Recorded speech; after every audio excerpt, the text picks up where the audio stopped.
Well, the president's son, who is currently the subject of an investigation led by Republicans in the House Oversight Committee, says that he is willing to testify up on Capitol Hill and answer all the lawmakers' questions potentially. But he has just one stipulation. It must be public and not behind closed doors. Jamil Jaffer is the former associate White House counsel to President George W. Bush and the founder of the National Security Institute at George Mason University.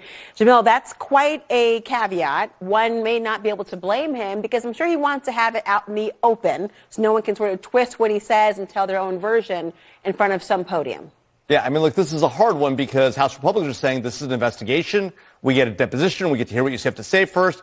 And Hunter Biden says, you want to hear what I have to say? I'll do it in public. Let's double down.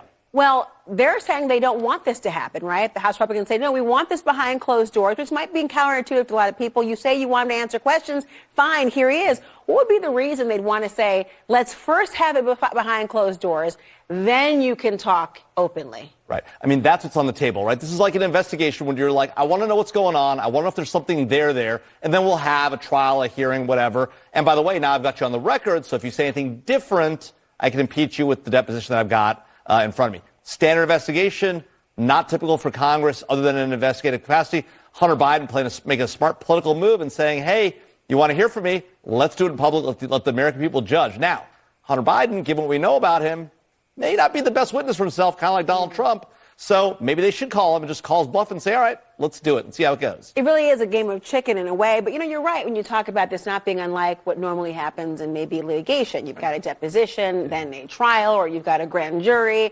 behind closed doors and then an open trial for the impeachment about someone's credibility.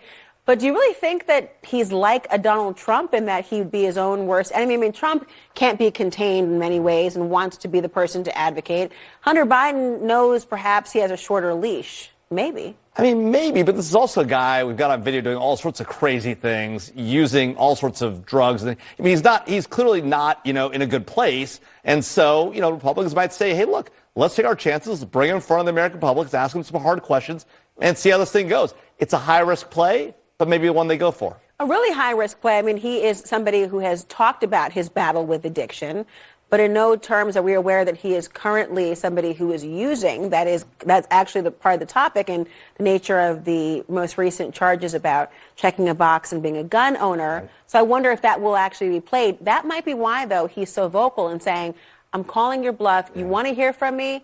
Bring it on. Yeah, I'm clean and sober. Let's have it. I wonder what will ultimately take place here.